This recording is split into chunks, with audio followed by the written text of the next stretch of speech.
اسرائیلی بمباری سے پورے خاندان سول رجسٹریشن کے ریکارڈ سے مٹ گئے ہیں۔ اسرائیل نے مارچ کے آغاز سے ہی غزہ میں طبی امداد، خوراک اور ایندھن کی فراہمی پر پابندی عائد کر رکھی ہے تاکہ حماس پر اسرائیلی یرغمالیوں کی رہائی کے لیے دباؤ ڈالا جا سکے، اور اسرائیلی حکومت نے ایسے منصوبوں کی منظوری دی ہے جن میں غزہ کی پوری پٹی پر قبضہ کرنا اور امداد کو کنٹرول کرنا شامل ہے۔ حماس کا کہنا ہے کہ وہ صرف اسرائیلی جنگ بندی کے بدلے میں یرغمالیوں کو رہا کرے گی۔ مراکش نے دمشق میں اپنا سفارتخانہ دوبارہ کھولنے کا اعلان کیا ہے، جو 2012 سے بند تھا۔ عرب نیوز کے مطابق اس فیصلے کا اعلان مراکش کے شاہ محمد ششم کی جانب سے شام کے عبوری صدر احمد شرع کو لکھے گئے ایک مکتوب میں کیا گیا۔ یہ مکتوب مراکش کے وزیر خارجہ نے بغداد میں ہوئے عرب سمٹ کے دوران پڑھ کر سنایا۔ مکتوب میں کہا گیا ہے کہ مراکش شام کے عوام کی آزادی، سلامتی اور استحکام کی تلاش میں ان کی سپورٹ کرتا ہے۔ وزیر کے رباط نے 2012 میں شام میں خانہ جنگی کے دوران دمشق کے ساتھ سفارتی تعلقات منقطع کر لیے تھے۔ شام میں عبوری حکومت قائم ہونے کے بعد سے غیر ملکی حکومتیں دمشق کے ساتھ تعلقات قائم کرنے کی کوشش کر رہی ہے۔ سابق صدر بشار الاسد کی معزولی کے 2 ماہ سے بھی کم عرصے کے دوران شام میں احمد شرع کو صدر مقرر کیا گیا تھا۔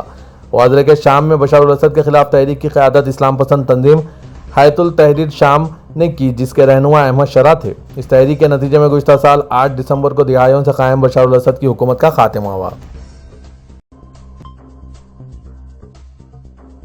دمشق انٹرنیشنل ایئرپورٹ سے شامی عازمین حج کی پہلی پرواز سعودی عرب روانہ ہو گئی۔ سبق ویب سائٹ کے مطابق حج 1446 کے لیے غیر معمولی تنظیمی اور ٹیکنیکی تیاریاں کی گئی ہے، جن میں ایک اہم اقدام یہ ہے کہ عازمین حج کو اسمارٹ تعارفی کارڈز جاری کیے گئے جو مناسک حج کے دوران ان کی آمد و رفت اور باہمی رابطے کو آسان بنائیں گے۔ شامی حج مشن کے نگران حیان درویش نے بتایا کہ ابتدائی 2 فضائی پروازیں بالترتیب روانہ ہوئیں۔ ہر پرواز میں 250 عازمین حج سوار تھے۔ انہوں نے وضاحت کی کہ تمام شامی عازمین کے پاس تعارفی کارڈ ہے جس پر QR کوڈ موجود ہے۔ اس کوڈ کو اسکین کرنے سے ذاتی اور تنظیمی معلومات تک رسائی حاصل کی جا سکتی ہے، جن میں گروپ لیڈر کا رابطہ نمبر، مکہ اور مدینہ میں قیام کی جگہوں کے لنکس اور عرفات میں خیمے کی لوکیشن شامل ہیں۔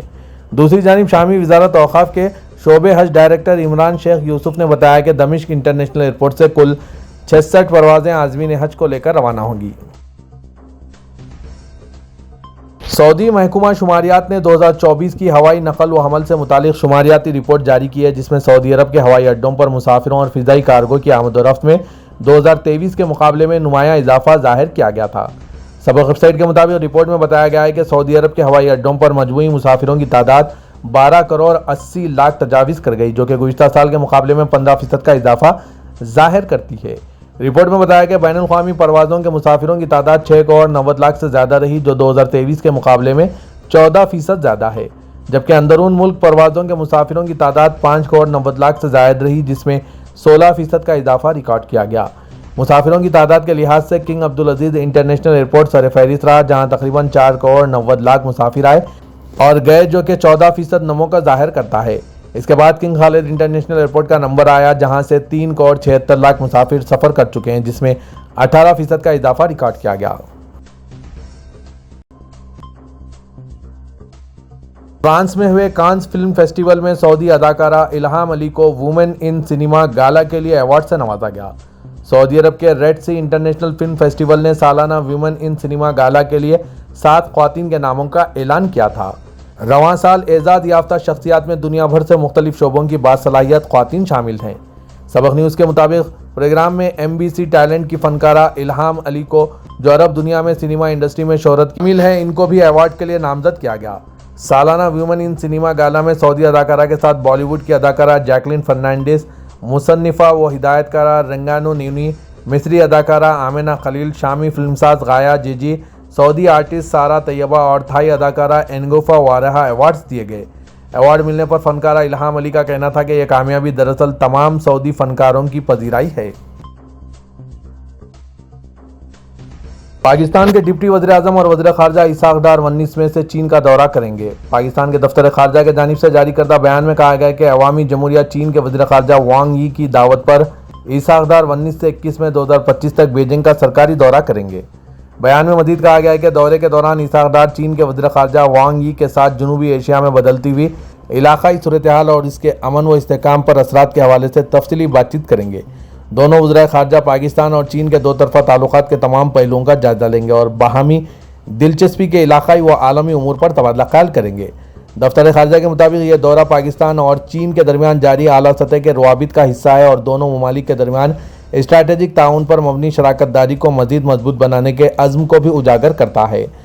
اس اقدار کا بیجنگ کا دورہ گزشتہ 2 ہفتوں کے ہنگامہ خیز واقعات کے بعد ہو رہا ہے، جنہوں نے پاکستان اور ہندوستان کے ایٹمی جنگ کے دہانے پر پہنچا دیا تھا۔ ہندوستانی فوج نے واضح کیا ہے کہ پاکستان کے ملٹری آپریشنز کے ڈائریکٹر جنرل کے ساتھ آج کوئی بات چیت طے نہیں ہے۔ فوج نے اتوار کی صبح کہا کہ کچھ میڈیا رپورٹس میں کہا جا رہا تھا کہ ہندوستان اور پاکستان کے درمیان فوجی کارروائی روکنے کا معاہدہ آج ختم ہو رہا ہے۔ انہوں نے کہا کہ یہ سوالات بھی اٹھائے جا رہے ہیں کہ کیا دونوں ممالک کے ڈائریکٹر جنرل ملٹری آپریشنز کے درمیان آج کوئی بات چیت ہونے والی ہے۔ فوج نے کہا کہ 12 مئی کو دونوں ممالک کے ڈائریکٹر جنرل ملٹری آپریشنز کے درمیان ہوئی بات چیت میں کیے گئے فیصلے کے مطابق فوجی کارروائی کو ملتوی کرنے کے معاہدے کی کوئی میعاد ختم ہونے کی تاریخ نہیں ہے۔